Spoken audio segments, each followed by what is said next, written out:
حصوں سے ہٹ کر خصوصی طور پہ حسن و جمال عطا فرمایا ہے۔ یہ اللہ کی شان ہے، جس کو چاہے جیسا بنا دے۔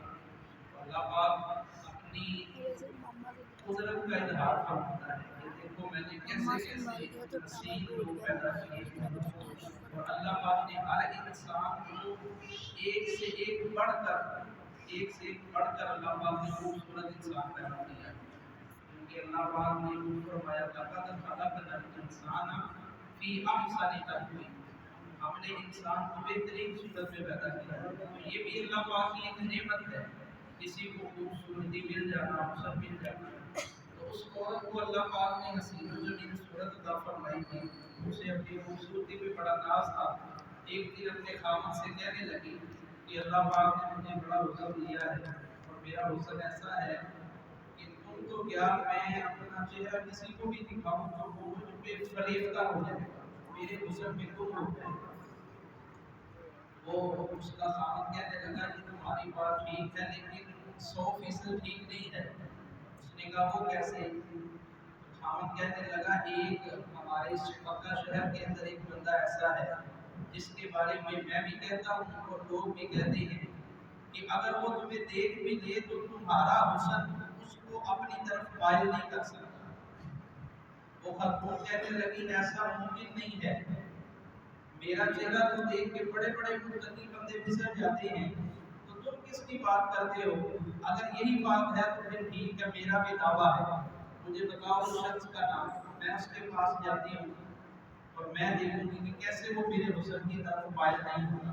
اب میاں بیوی کے درمیان یہ باتیں چل رہی تھیں، جس طرح عام حالات میں ہوتی تھی، میاں بیوی باتیں کرتے کرتے ٹھیک ہے اگر ایسا ہے کر کے دکھاؤ، تو ان کے درمیان بھی اسی طرح کی کیفیت پیدا ہوئی۔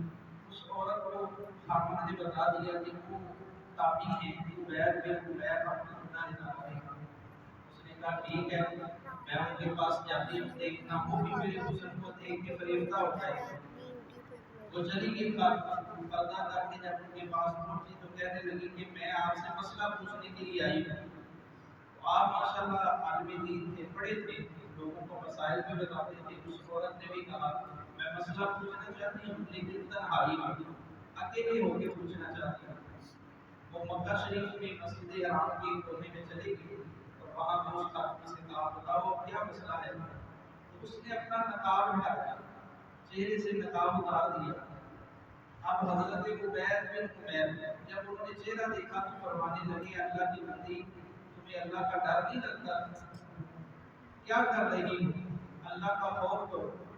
تو اب عورت آگے سے جواب دیتی ہے کہ آپ نے میرا چہرہ دیکھا ہے تو میرا حسن دیکھ کے میرے بارے میں سوچے کہ میں کتنی حسین ہوں، میں آپ کے پاس آ گئی ہوں۔ اس پر حضرت عبید بن عمیر رحمۃ اللہ علیہ آپ فرمانے لگے اچھا یہ بات ہے تو پھر سنو، میں 3 یا 4 سوال تم سے کرتا ہوں، اگر تم صحیح جواب دے دو گی تو پھر میں تمہارے بارے میں سوچوں گا۔ اس نے کہا ٹھیک ہے سوال کریں آپ۔ تو آپ فرمانے لگے یہ مجھے بتاؤ کہ جب موت کا فرشتہ تمہارے پاس آئے گا تو کیا اس وقت تم اس گناہ کی طرف مائل ہوگی؟ وہ کہنے لگی کبھی بھی نہیں، جب موت کا فرشتہ آئے گا تو میرے دل میں یہ برائی کا خیال آئے گا ہی نہیں کہ لوگ میرے حسن کی طرف مائل ہوں۔ آپ نے فرمایا بالکل درست کہا۔ اب دوسرا سوال یہ ہے کہ یہ بتاؤ کہ جب اللہ پاک کی بارگاہ میں لوگ پہنچ جائیں گے اور نامہ اعمال جس کے دائیں ہاتھ میں ہوگا وہ تو ہدایت پا جائے گا، اللہ کی بارگاہ میں کامیابی حاصل کر لے گا، لیکن اس وقت لوگوں کی کیفیت یہ ہوگی کسی کو پتہ ہی نہیں کہ نامہ اعمال دائیں ہاتھ میں آئے گا یا بائیں میں۔ بتاؤ اس وقت جب تم اس کشمکش کا شکار ہوگی تو کیا تمہارے دل میں برائی کا خیال آئے گا؟ وہ کہنے لگی کبھی بھی ایسا نہیں ہوگا۔ فرمایا تیسرا سوال یہ ہے کہ جب پل صراط سے لوگ گزر رہے ہوں گے کیا تمہارے دل میں برائی کا خیال اس وقت آئے گا؟ وہ کہنے لگی نہیں، اس وقت تو اللہ کا خوف بھی دلوں میں ہوگا۔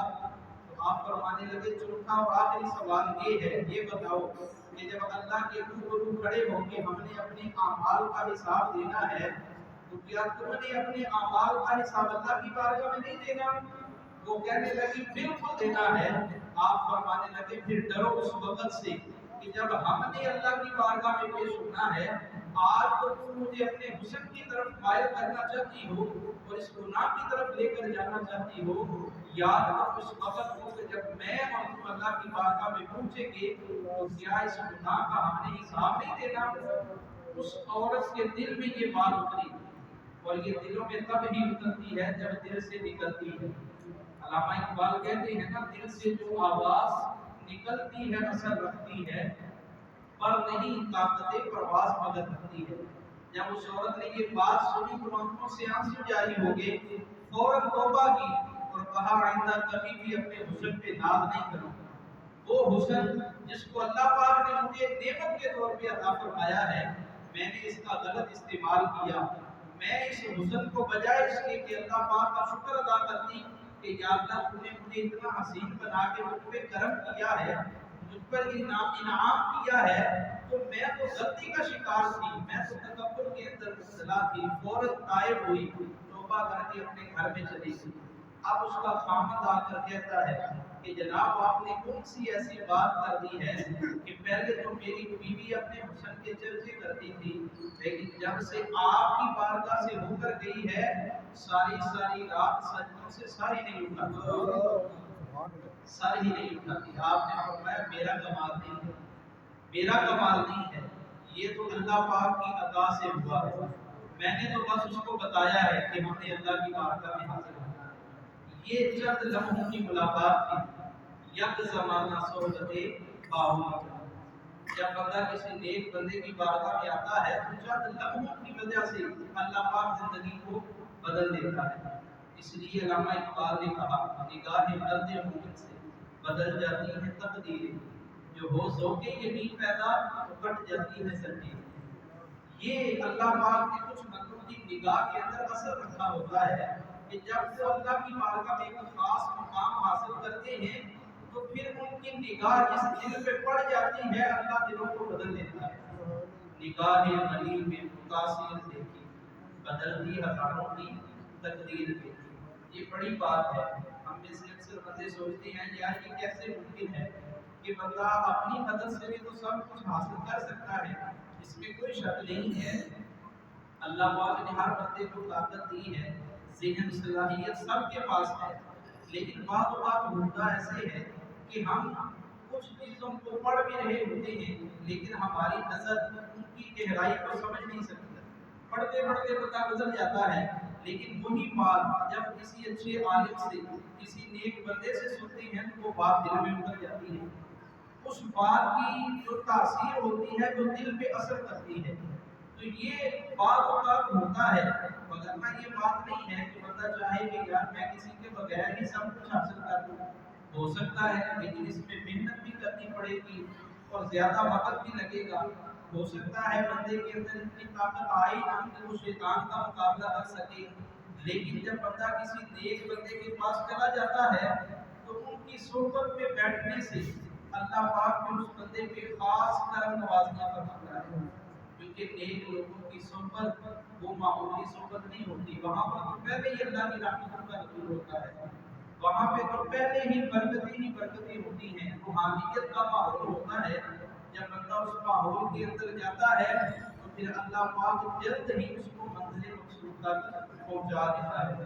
اس لیے کسی نے کہا کہ اللہ کی جانے سے اللہ نہیں ملتا، اللہ والے ہیں جو اللہ سے ملا دیتے ہیں، اللہ والے ہیں جو اللہ سے ملا دیتے ہیں۔ اس لیے ہم کہتے ہیں کہ کسی کے پاس جانا چاہیے۔